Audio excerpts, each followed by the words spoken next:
अजहर सिद्दीक साहब, शहजाद भट्ट साहब ये पूछ रहे थे कि रेफरेंस दायर करना सुप्रीम जुडिशल काउंसिल किसी जज के खिलाफ आपके पास शिकायत है तो वो तो कोई भी शहरी कर सकता है, तो यहाँ कोई खास एजेंडा आपको नजर आ रहा है? सवाल था उनका।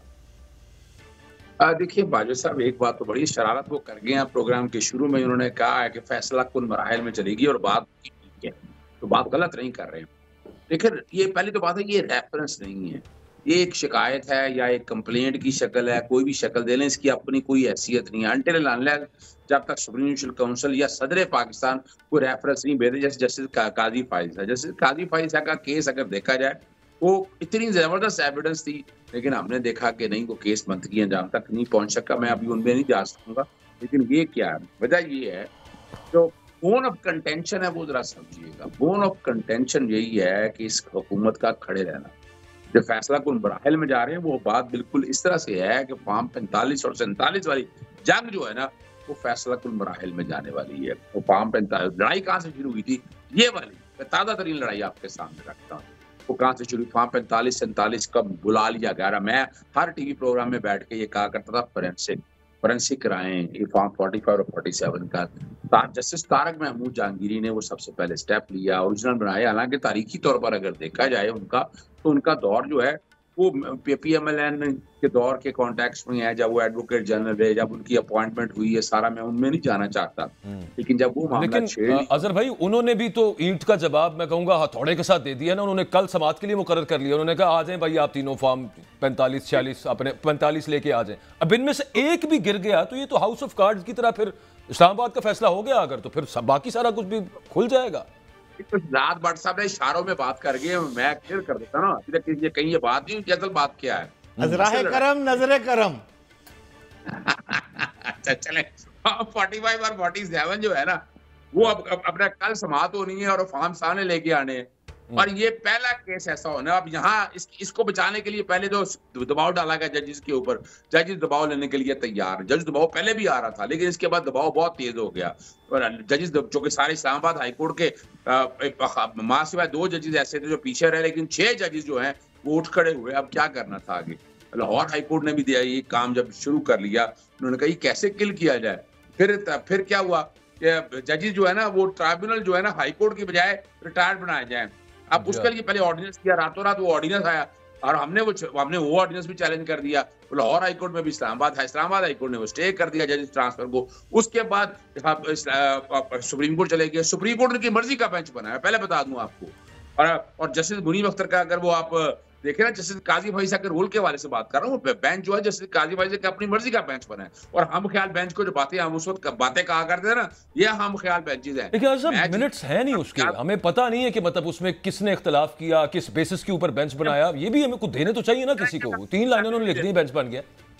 अच्छा चले, मैं जब ये मेरी जो इन्फॉर्मेशन है उसके मुताबिक बता रहा हूँ, और वो मिनट्स ऑफ मीटिंग जरा सामने आने चाहिए। कई जगह जो है ना 3 मेंबर बेंच, अब 3 मेंबर बेंच सामने बैठता है, और उस बेंच ने अब जब ये बेंच बना दिया और वो वाला मामला जब वहां चला गया, और वो जो आप इसको जोड़ना है आपने लाहौर हाईकोर्ट के चीफ जस्टिस की अपॉइंटमेंट के साथ भी।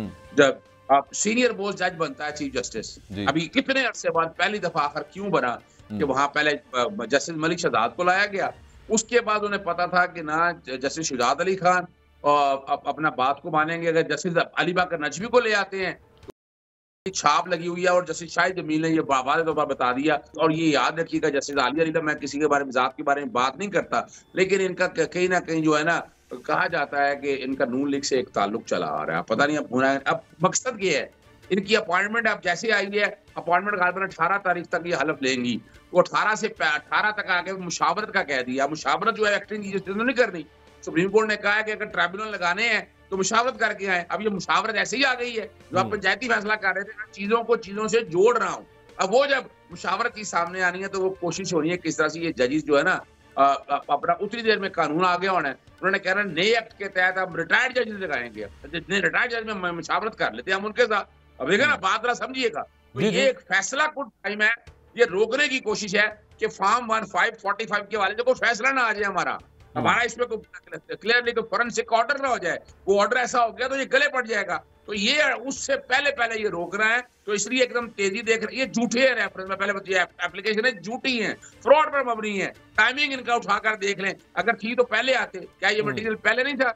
क्या जब वो वकील बने, जब वो जज बने, तब किसी ने वेरीफाई नहीं किया? यानी खुदारा यार को होश के नाखून लेने चाहिए इस बात के लिए। तो ये जो असल जो लड़ाई है, अब ये वो लड़ाई है जो अब फैसला कौन लड़ाई है ना, ये फॉर्म 45-47 की, जो कि ये जो सितंबर तक जानी है, और इसके बाद अगली सितंबर के बाद जो लड़ाई आनी है वो सड़कों पे शुरू होनी है। अब मजीद जो मेरे पास इन्फॉर्मेशन है वो मैंने आपके सामने रख दी है। अच्छा, आप एक बात कर रहे थे बीच में कि वो जो कमेटी जो है वो प्रैक्टिस एंड प्रोसीजर के बाद जो बनी है, उसमें जस्टिस मुनीब और जस्टिस काजी साहब की कोई तकरार हुई है? मतलब वो एग्री नहीं करते जस्टिस मुनीब? क्योंकि हमें तो नहीं पता, मिनट्स उन्होंने बताया नहीं है। देखिए, इस बारे में आपको पता है बड़े सीजन जर्नलिस्ट हैं, जस्टिस हसनात मलिक जो सुप्रीम कोर्ट को कवर करते हैं, तो मुख्तलिफ टीवी प्रोग्रामों पे देख लें, उनके ट्वीट देख लें, उन्होंने तो वो तो ये साथ तक जस्टिस सईद मंसूर अली शाह साहब का कहते हैं कि वो रेस्क्यू करते हैं जस्टिस काजी फैजा। और ये एक बात तो बड़ी वाज़ेह है कि बड़ी यानी उनके अपने हाथ के जस्टिस काजी फैजा के हाथ के लेटर लिखे हुए हैं चीफ जस्टिस उमरता बंदियाल के सीनियर बेंचों के जज बनाए, उन्होंने खुद उठाकर जूनियर बेंच जजेस को बेंच में डाला हुआ है।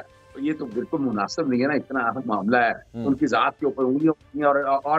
और ये भी मैं बता दूं आपको, ये तो हमारे वकला नहीं मान रहे ना, और भाई क्योंकि प्रोफेशनल वकला है। इमरान खान पहले से जस्टिस काजी फैज साहब अदम एतमाद का इजहार कर चुके थे, मेरे तक कई दफा बात हुई है, और ये कहा जाए कि नहीं जो बिल्कुल, और हमारी ये गलती है, मैं आपको पहले बता दूं, हमारी ये गलती है कि हमने जस्टिस काजी फैज साहब से पहले दिन से अदम एतमाद नहीं किया, और उसके नतायज हम भुगत रहे हैं। भट्ट साहब, हमारी देखे ना, ये अजहर साहब कह रहे हैं कि हमारी गलती है, और रऊफ हसन साहब परसों अजहर साहब कह रहे थे कि हमारी तो लीगल टीम कह रही है कि नहीं करना चाहिए हमें अदम एतमाद का इजहार या एतराज नहीं करना चाहिए काजी साहब के ऊपर। अब जो केस लगे हुए हैं वो चलते रहने चाहिए। दुरुस्त कह रहे हैं जी। पहले आप मुकम्मल करें, मैं प्लीज। देखिए, इसमें मैं सिंपल सी मिसाल आपके सामने रख देता हूँ। उसकी वजह देखिए, जस्टिस काजी फैजी साहब, आपको याद होगा जब इमरान खान साहब वज़ीर आज़म थे तो 11 फरवरी 2021 को 5 मेंबर बेंच था, जस्टिस गुलजार थे बैठे हुए, और 5 जजेस ने कहा था, ऑब्जर्वेशन दी थी कि जस्टिस काजी फैज साहब इमरान खान के किसी केस में ना बैठे। ये रिकॉर्ड के ऊपर अवेलेबल है, ऐसी बात नहीं है। कह रहे हैं मोहतरम अजहर सिद्दीक भाई, ये आप जो आईनी बात कर रहे हैं ठीक है, लेकिन एक भोला भाला सा सवाल भी मैं करना चाहता हूँ। पाकिस्तान की जो तारीख है इस वक्त, उसकी बुलंदी पर जा रहा है 58,000 केस सुप्रीम कोर्ट में ज़ेर इल्तवा है इस वक्त, और सुप्रीम कोर्ट जो है वो आप रिटे पे रिटे ठोकते जा रहे हैं, और बानी पीटीआई की और पीटीआई के अफराद की जो केसेस है वो लगते जा रहे हैं, और मेरे और अकबर बाजवे के केस हैं वो कहाँ जाएंगे भाई? केस नहीं भट्ट साहब, माजरत मेरा। मैं वो जो उससे मुराद आम शहरी की बात कर रहे हैं, लेकिन देखिए वजह क्या है, वजह जरा समझनी है इस बात को कि ना मिलिट्री कोड का बड़ा अहम केस है, और उसको वो लगना चाहिए था, और उसमें फुल कोड क्यों नहीं बना? लार्जर बातें सारी होती रही ना। आपकी बात से मैं इत्तेफाक करता हूँ कि आम शहरियों के भाई, इसलिए तो कहा कि यानी यहाँ आजकल मुफादियामा का कोई केस नहीं है, और जहां तक इमरान खान साहब का है, कोई आज खुद नोटिस नहीं है इसके अंदर। ये भी मैं बता दूं, या तो आज खुद नोटिस हो ना, ये नीचे से केसेस आई हैं जिनकी अपीलें हैं, और जस्टिस काजी फैज साहब कुछ ऐसी तारीख लिख रहे हैं, और ये मैं बता दूं आपको, इंटरनेशनली पहले तो ये वर्किंग पेपर देख लिया जाए। एक और बड़ी खबर आपके सामने रख देता हूँ। कतकलामी माफ, खबर से पहले जो आप फरमा रहे हैं केस नहीं लगा, वो 8 जुलाई लगा नहीं है तारीख, जो सिविलियंस का केस है 8 जुलाई की तारीख है। वो तो जनवरी के बाद आ जाके व्हाट्सएप आ जाके लगा ना जी सर। जनवरी के बाद कई ऐसे लोग हैं जिनकी सजाएं पूरी हो चुकी थी, वो तो अंदर नहीं रह सकते थे ना। तो ये तो बुनियादी, ये जस्टिस काजी फैज साहब सवाल है ना, जवाब उन्होंने देना है। फिर यही नहीं है, देखिए यूएन वर्किंग पेपर आ चुका हुआ है, और उसमें और आपको पता है पैमरा लाइव का पाबंदी लगाई, वो मैंने बहस कर दिया इस्लामाबाद हाई कोर्ट के अंदर, वो बहुत जल्द दे लेंगे। मैंने UN working paper universal declaration of human right वहां भी पढ़ा। फिर पंजाब डेफेमेशन एक्ट आया है 2024 का, वो चैलेंज किया हुआ है पीएफयूजे वगैरह की तरफ से, आपके दोस्तों की वजह की तरफ से चैलेंज किया हुआ है, और उसमें भी मैंने वो पढ़ा है। अब उससे अगली बात जो है ना, एमनेस्टी इंटरनेशनल की तरफ से भी एक लिफाफा आने वाला है इनको, और आने वाले दिनों में यूके गवर्नमेंट की तरफ से भी तबरा आने वाला है इनको कि आपने ह्यूमन राइट वायलेशन, और अदलिया के हवाले से भी मैं आने वाले दिनों में देख रहा हूँ कि एक ऑब्जर्वेशन कोई ना कोई आने वाली है कि आप इंसाफ का जो तकाजे हैं वो पूरे नहीं किए जा रहे। उसमें मिलिट्री कोड वाला केस भी आएगा और बाकी चीजें भी आएंगी जो पाकिस्तान के लिए बड़ा मसला है। और एक बार बता दूं आपको, अगर सिद्दीक साहब खबर दे रहे हैं आपकी अदलिया की तरफ से एक मिसाइल आने वाला है, खबर दे रहे हैं आप? यार इंटरनेशनली जो है ना एक मिसाइल आने वाला है, वो वाला नहीं है 132 नंबर वाला, 30 वाला, ये स्पेसिफिक इस हवाले से ये बात सामने आने वाली है जो मेरे पास इतलात है। और वो मिसाइल तो नहीं है, काजी साहब ने जो खत लिखा था उसमें उन्होंने वहां की यूके की सुप्रीम कोर्ट चीफ जस्टिस को भी मुखातिब किया। असल तो बात है ना कि आपने जो अपना घर तो आपने ठीक नहीं किया, आपने गैर कानूनी फैसले को अपना प्रोटेक्शन देने के लिए आपने एक ऐसा काम, और ये भी देखे क्या ये मिसकंडक्ट नहीं है, ये अपना भेजा हुआ है और या मकबूल जान साहब ने रेफरेंस जैसे काजी भाई साहब की करे वो लगाए। लेकिन अगली जो आखिर में बात करता हूँ ना, समराइज करता हूँ, एक बात आपके सामने रख दूं मैं कि अब जो बात सामने आ रही है ना वो बड़ी खतरनाक इस कॉन्टेक्स्ट में करता हूँ। अब अगर हमने ये बुनियादी हकूक के तहफ़्फ़ुज़ या चीज़ों को ना देखा ना, तो अगला है पाकिस्तान पे सैंक्शंस की तरफ बात जा सकती है। क्योंकि उनके वकील पेपर रिस्पॉन्स पूछा गवर्नमेंट से, गवर्नमेंट ने रिस्पॉन्स नहीं दिया।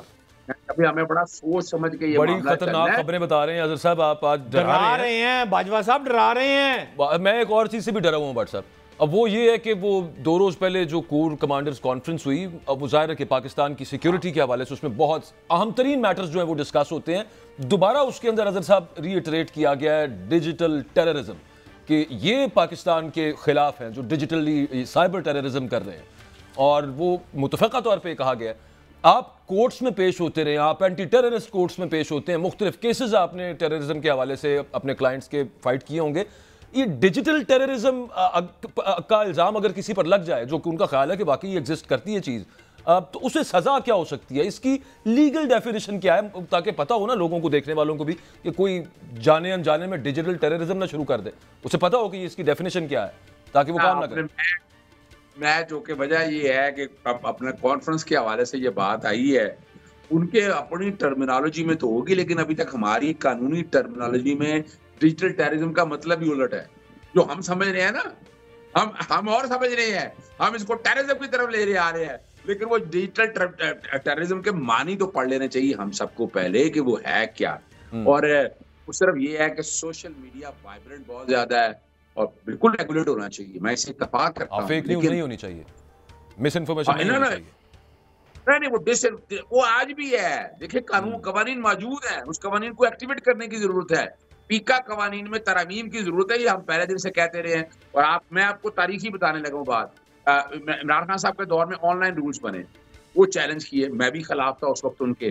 जस्टिस अतर मिल्ला के सामने लगे, जस्टिस अतर मिल्ला ने वो ऑनलाइन रूल जो इस चीज को ठीक करना चाहते थे वो कलअदम करार दे दिए। तारीखी बात बताऊँ आपको, कहाँ सो रहे थे हम लोग उस वक्त कि वो अपना जब PMLN की PDM की गवर्नमेंट आई ना, रिकॉर्ड उठाकर देख, मरियम औरंगजेब ने वो वापस ले ली पिटीशन FIA की। ये रिकॉर्ड की बातें हैं।